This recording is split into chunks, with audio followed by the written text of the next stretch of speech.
فأنا ناصح لإخواني بالصدع بالحق تبيض وجوههم. السكوت في مسألة الحزبية يضرها، فاصدع بما تؤمر وأعرض عن المشركين. سلامي على دماج ورجالها والشيخ يحيى ودار العلم يا سعد بانيها. بسم الله الرحمن الرحيم. الحمد لله والصلاة والسلام على رسول الله وعلى آله وصحبه ومن والاه.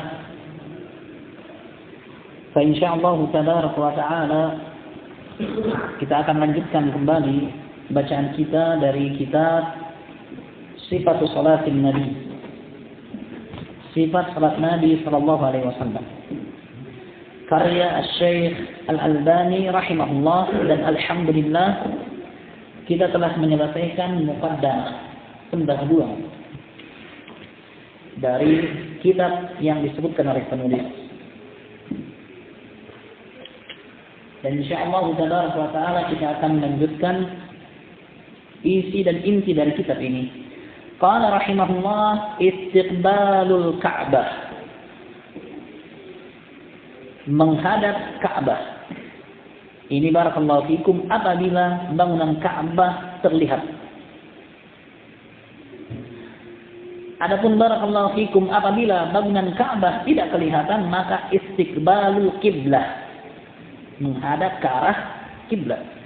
Fa aynama tuwallu fatamma wajhullah. Qad nara taqalluba wajhika fis sama' falanuwalliyannaka Ka'bah atau kiblah? Kiblatan tardaha. Qad nara, sungguh kami telah melihat, taqalluba wajhika fis sama', arah pandanganmu ke arah langit yang berbalik-balik.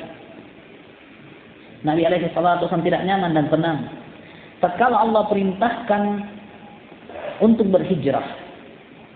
Sebelumnya barakallahu fikum, kiblatnya kaum muslimin itu ke Baitul Maqdis.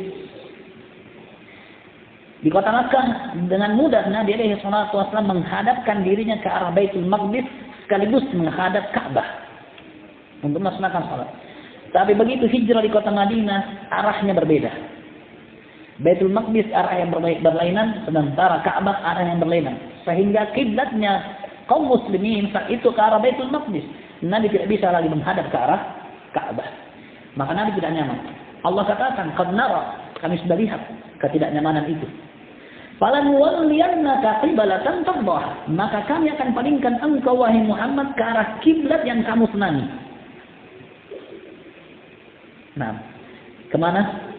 Ke arah Ka'bah. Kiblatnya kaum muslimin Ka'bah. Setelah kurang lebih 18 bulan Nabi alaihi salatu wasallam salat ke arah Baitul Maqdis tanpa mengarah Ka'bah. Baik. Sekali lagi barakallahu fikum, istiqbalul Ka'bah, menghadap ke arah Ka'bah, ini bagi orang yang melihat bangunan Ka'bah. Adapun bagi orang yang tidak melihat bangunan Ka'bah, maka cukup menghadap ke arahnya Ka'bah. Orang timur menghadap ke barat, orang barat menghadap ke barat. Ke timur atau ke barat orang barat? Orang utara ke utara. Ke utara, orang utara ke selatan, orang selatan ke utara. Karena bumi tidak bulat.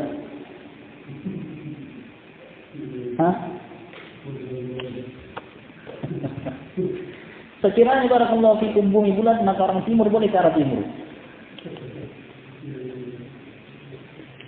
Ada ulama Indonesia katakan boleh menghadap kiblat ke arah timur.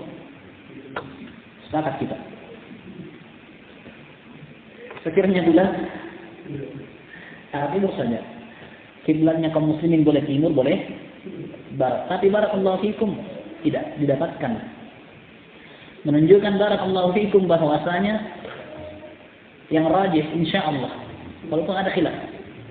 Dan diantara yang menguatkan bumi bulat Syekh Ibn Utsaimin. Diantara yang merajihkan bumi bulat Syekh Ibn Utsaimin tidak dengan dalil, tapi dengan kenyataan menurutnya. Dilihat dari satelit bumi itu bulat. Katanya tidak mungkin Al-Quran menyelisih kenyataan. Baik, walaupun potret dari satelit itu masih mau ditanya, betul tidak?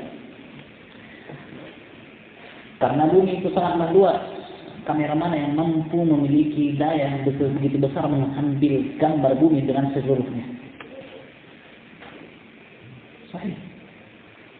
Sehebat apapun kamera sekarang ini, barakallahu fikum, tidak mampu mengambil full. Lalu bagaimana mungkin mereka potret bumi dari luar angkasa, lalu lihatkan bumi itu bulat, besar bumi, sehingga mati ditanya, betul nggak itu? Bagi yang berpendapat bumi itu tidak bulat. Dan dalilnya dalam Al-Quran banyak. Dalilnya dalam Al-Quran banyak, yaitu menunjukkan bahwasanya bumi itu datar. Baik, kita kembali barakallahu fikum, dan istiqbalul Ka'bah atau istiqbalul qiblah adalah syarat sahnya salat. Syarat sahnya salat. Qala kana Rasulullah sallallahu alaihi wasallam idza qama ila salati istaqbala al-Ka'bah fil fardhi wan nafli.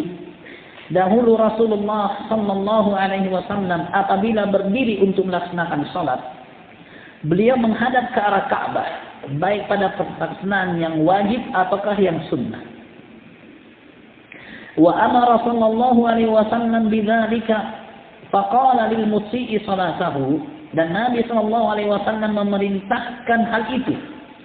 Dan beliau berkata kepada orang yang buruk salatnya, "Idza qumta ila salati fa asbighil wudu'a." Apabila engkau bangkit melaksanakan salat, maka sempurnakanlah wudu. Thumma istaqbilil qiblah, lihat lafaz Nabi. Thumma istaqbili al-qiblah, lalu menghadaplah ke arah kiblat. Fakabbir, lalu takbirlah. Menunjukkan barakallahu fikum, orang yang buruk salatnya saat itu di kota Madinah. Maka bagi orang yang tidak melihat bangunan Ka'bah, menghadap ke arah kiblat. Wa kana sallallahu alaihi wasallam fi safar yusalli an-nawafil ala rahilatihi wa yutir 'alaiha haitsu tawajjad bihi syarqan wa gharba. Dan dahulu Nabi sallallahu alaihi wasallam dalam keadaan safar, beliau salat sunnah di atas tunggangannya. Dalam hadis dianjurkannya melaksanakan salat sunnah di atas tunggangan. Dan tentunya barakallahu fikum duduk. Apabila barakallahu fikum pengendara tunggangan tersebut tidak membahayakan kalau dia melepaskan tangannya, salat seperti salatnya orang yang biasa salat dengan keadaan duduk.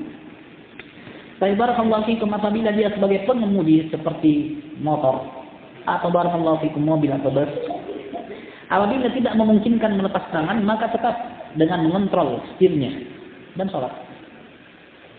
Kalau bisa lepas Allah Akbar, silahkan. Nah, dan ini barakallahu fikum di antara hal yang disunnahkan Nabi alaihi salatu wasallam, salat sunnah di atas tunggangannya. Wa yutir 'alaiha, dan Nabi juga melaksanakan salat witir di atas tunggangannya.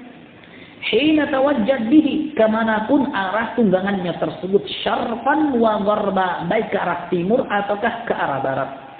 Sehingga barakallahu fikum, kemanapun arah tunggangan silahkan Anda melaksanakan salat. Tidak dipersyaratkan menghadap kiblat bagi orang yang salat sunnah di atas tunggangan. Nah, wa fi dzalika nazala qauluhu ta'ala, dan tentang hal inilah ucapan Allah turun, fa aina ma tuwallu fa thamma wajhullah, kemanapun kalian mengarah maka disitulah wajah Allah. Wa kana ahyanan idza arada an yatatawwa'a ala naqatihi istaqbala bihal qiblah fakabbara.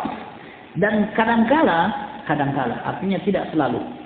Perhatikan lafaz beliau, kana ahyan, kadang-kadang. Idza arada an yatatawwa'a ala naqatihi, kalau beliau ingin melaksanakan salat sunnah di atas ontanya, istaqbala bihal qiblah, maka Nabi mengarahkan ontanya ke arah kiblat dulu. Fakabbara, lalu beliau takbir. Tsumma shalla haitsu tawajjahahu rikabuhu, lalu beliau pun salat ke arah mana saja tunggangannya. Kalimat ahyanan menunjukkan kalau memungkinkan silahkan. Dan itu tidak syarat. Beda hanya dengan salat wajib. Beda hanya dengan salat wajib barakallahu fikum, maka dipersyaratkan menghadap ke arah kiblat. Wa kana idza arada an yusalli al-fariidhah nazala fastaqbala al-qiblah, dan dahulu beliau apabila sebelumnya wa kana yarfa'u wa yasjudu ala rahilatihi ima'an bi ra'sihi, dan dahulu Nabi sallallahu alaihi wasallam ruku dan sujud di atas tunggangannya ima'an bi ra'sihi, dengan memberikan isyarat dengan kepalanya. Wa yaj'alu as-sujuda akhfad min ar-ruku', dan beliau jadikan isyarat kepalanya waktu sujud lebih rendah daripada rukuknya. Nah, kalau itu barakallahu fikum kayak onta, kayak kuda, memungkinkan untuk tidak melihat jalanan. Tapi barakallahu fikum kalau itu mobil, jangan sampai lepas dari jalanan. Sehingga barakallahu fikum, jadikan sujud lebih rendah dengan kondisi tetap melihat kondisi jalanan. Jangan sampai tabrak. Orang tiba-tiba rem.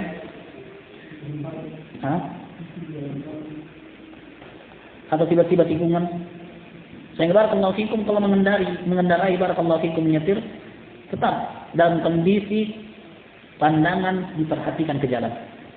Melihat aba-aba dan juga rambu-rambu dan kondisi suasana di jalanan, di medan atau di jalanan. Nah, dan ini barakallahu fikum di antara hal yang disunnahkan yang jarang dilakukan oleh masyarakat. Toh kalau kiranya barakallahu fikum ada laksanakan, fajazahullahu khairan ahyas sunnah. Kata Imam Al-Bukhari rahimahullah, inna min a'zamin nasi ajran alladhi ahyas sunnah min sunani Rasulillah. Orang yang paling besar pahalanya adalah orang yang menghidupkan sunnah dari sunnahnya Rasulullah allati qad umitat, di mana sunnah tersebut telah dimatikan, itu ditinggalkan pengamalannya. Tasbiru ya ahlul hadis fa innakum aqallun nas, maka bersabarlah wahai ahlul hadis, karena sesungguhnya kalian adalah minoritas, orang-orang yang paling sedikit. Wa kana idza arada an yusalli al-fariidah nazala fastaqbala al-qiblah, dan dahulu Nabi SAW apabila ingin melaksanakan salat wajib dalam keadaan dia safar, nazala, beliau turun dari tunggangannya. Fastaqbalal qiblah, lalu beliau pun menghadapkan dirinya ke arah kiblat, menunjukkan bahwa ini syarat pada salat wajib. Pada salat wajib barakallahu fikum syaratnya menghadap kiblat.